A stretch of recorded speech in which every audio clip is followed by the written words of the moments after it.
¿Podrías exponer tu programa para presidir la CNDH en 5 puntos? Sí, cómo no, con mucho gusto. Primeramente, tenemos que generar una Comisión Nacional de los Derechos Humanos que sea cercana a la población y que genere credibilidad. En la actualidad, la Comisión Nacional de los Derechos Humanos no representa una institución que genere ni confianza, ni tampoco la gente cree en ello. Hace casi 25 años se iniciaron las funciones de este organismo hoy constitucional autónomo como una dependencia del propio Poder Ejecutivo Federal, era una parte más de la Secretaría de Gobernación. Nace con un área de atención a quejas, un área de protección, un área de defensa y un área de promoción, de difusión, de capacitación en materia de derechos humanos.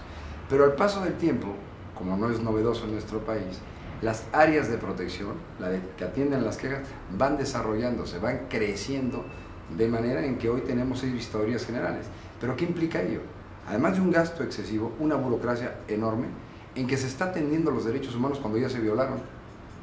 Sin embargo, el área de capacitación, de difusión, de promoción para generar una cultura de prevención de violaciones a derechos humanos, esa no crece, por el contrario, disminuye. Si a esto le sumamos el dinero que se gasta en personal administrativo para toda la institución, pero también destinados para estas áreas de atención a quejas, entiéndase las quejas como la materialización de una violación, pues imagínense nada más de lo que se están ocupando 1.500 millones de pesos, que es parte del pueblo mexicano depositados en una institución que no le tienen confianza. Entonces, como primer punto es tener credibilidad social, tener cercanía social. En esa segunda parte, cercanía social, la mayor parte de las violaciones a derechos humanos, por el número de población, se cometen regularmente en el interior del país. Aunque la competencia de la Comisión Nacional de los Derechos Humanos tiene que ver con autoridades propiamente federales, o la concurrencia de autoridades locales con las federales, pues las delegaciones de la Procuraduría General de la República, los hospitales del Instituto Mexicano del Seguro Social, del ISSSTE, las delegaciones de Infonavit, las coordinaciones de la Policía Federal, las zonas militares, regiones militares, zonas navales, están destinadas en distintos lugares del país. Para cuando se comete algún tipo de violación, una probable violación, que va el visitador de la Ciudad de México hacia ese lugar, el interior del país, ¿a qué costo va? Ni siquiera conocen las entidades federativas. Van a ir unos cuantos días y van a conocer la raíz del problema. Porque hoy tenemos el caso de estos jóvenes, los desaparecidos. Me encantaría que estén bien, pero todo pronostica que quizás no estén bien estos 43 jóvenes de la normal rural de Ayotzinapa, que los desaparecen el día 26 de septiembre de este año. La primera vez que tuvo la Comisión Nacional de Derechos Humanos la facultad de atraer por violaciones graves, el 12 de diciembre de 2011, con esos 2 jóvenes de esa misma normal que los asesinaron en la carretera que va a Acapulco, ¿qué hizo la Comisión Nacional de los Derechos Humanos? ¿Qué hizo el gobierno federal? ¿Qué hizo el gobierno del Estado de Guerrero? Los mecanismos de prevención no están funcionando, porque el problema no lo resolvieron con una recomendación ni con la estancia temporal de funcionarios públicos en las cárceles, porque primeramente salieron, los 2 jóvenes no recuperaron su vida y a menos de esos 2 años hay varios muertos y hay 43 personas desaparecidas. La crisis de derechos humanos en nuestro país no es una crisis que se genere el día de hoy. Hoy hay más difusión. La crisis ha estado siempre. Necesitamos una Comisión Nacional de los Derechos Humanos que genere esa confianza y esa cercanía. Pero ese tercer punto que lo he estado marcando tiene que ver con el equilibrio que debe existir entre el área de defensa y el área de promoción de los derechos humanos. Eso es fundamental. Otro aspecto muy indispensable es la discrecionalidad con la que llevan a efecto esta reforma constitucional de 2011 en materia de derechos humanos, que a términos coloquiales es como si uno anhelara el coche más perfecto, el Ferrari, el Lamborghini, del color que uno más quiera. Ya lo tiene, pero no tiene motor. ¿De qué te sirve el coche? Es exactamente igual con la propia reforma en materia de derechos humanos.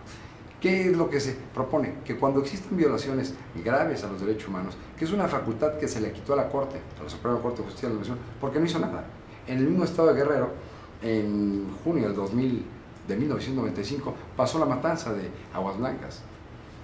El gobernador que acaba de salir, Ángel Aguirre, el secretario de gobierno, se quedó a cargo de la gubernatura y el que salió fue Rubén Figueroa.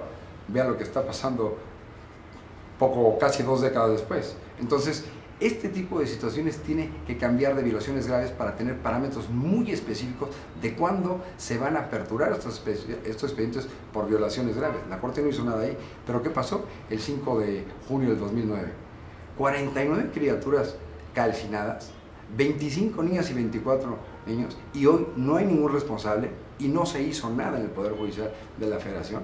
Bueno, a los 6 meses de la reforma, la Comisión Nacional tuvo esa situación, pero luego vino lo de San Fernando en el 2010, con esas fosas con decenas de personas muertas, y tampoco hace nada. Entonces ahí no hay violación grave a los derechos humanos. Entonces, esa discrecionalidad, que es una facultad que dota la Constitución, y la Constitución es la voluntad del pueblo expresada en ley, ¿por qué no se está regularizando? Eso es otro aspecto para mí indispensable de hacer. Y otra parte que pienso yo que tiene que cambiar completamente en la institución es la relación que tengan con los organismos públicos en los estados. Hoy tenemos 2 Procuradurías de Derechos Humanos, tenemos 2 Defensorías de Derechos Humanos, una de ellas es la que yo presido en Querétaro, la Defensoría de los Derechos Humanos de Querétaro, la otra está en Oaxaca, y las demás son comisiones públicas. ¿Qué hacen la Comisión Nacional? Bueno, pues si le da miedo recomendar a alguno de los estados, porque no puede llevar mala relación con los gobernadores, pues entonces recomienda el nacional, son sus amigos, y se para el cuello a la nacional, y como que, pues yo no fui, fue el nacional que te recomendó, cuando no tienen facultades de hacerlo, porque solamente pueden recomendar cuando hay concurrencia de autoridades locales y federales, o cuando solamente hay autoridades federales.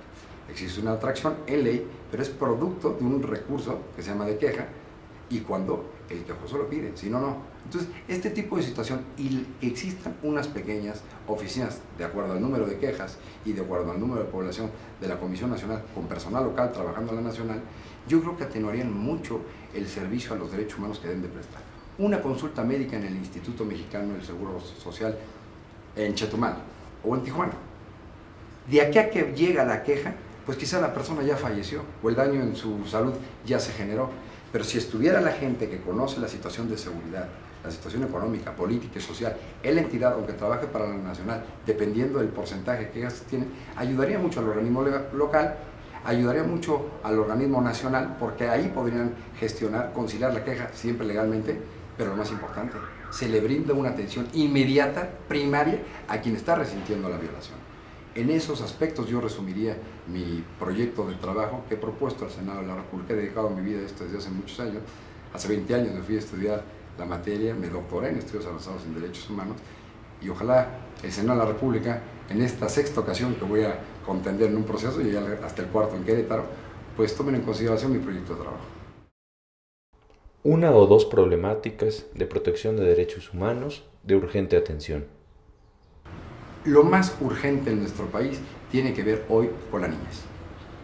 Las niñas y los niños son un grupo en situación de vulnerabilidad que va permeando en cada uno de los derechos humanos. La atención médica que tienen los niños y las niñas de grupos marginados es totalmente deficiente. Inclusive cuando las señoras van a dar a luz, los tienen en los pasillos de los hospitales cuando bien les va. Porque si no, ni siquiera las dejan entrar, los tienen en los taxis o en la calle.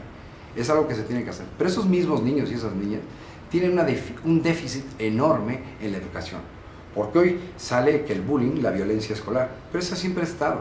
Antes era normal en los tiempos de mis padres y los abuelos, que le ponían a un alumno orejas de burro, lo denigraban y lo ponían en la esquina contra la pared. Eso hoy no puede ser, pero siempre ha existido.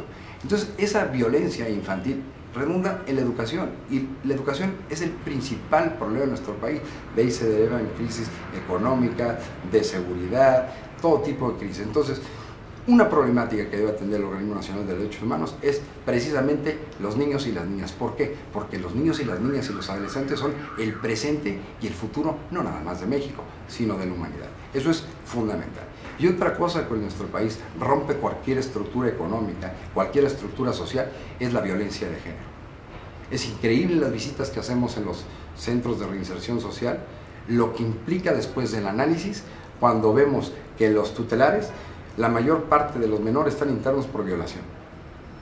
Pero también muchas de las internas están internas, no en los tutelares, en los femeniles, por homicidio de sus parejas. Todo esto tiene un común denominador, que es la violencia de género.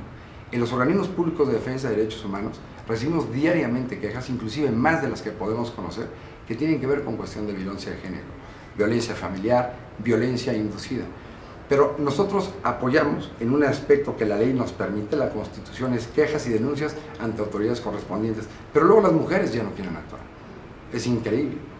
Hoy vemos esas dos problemáticas en nuestro país que detonan no nada más sus problemas, sino todos los demás problemas. Entonces, como prioritario, se tiene que hacer algo por los niños y por las niñas de nuestro país y también por las mujeres.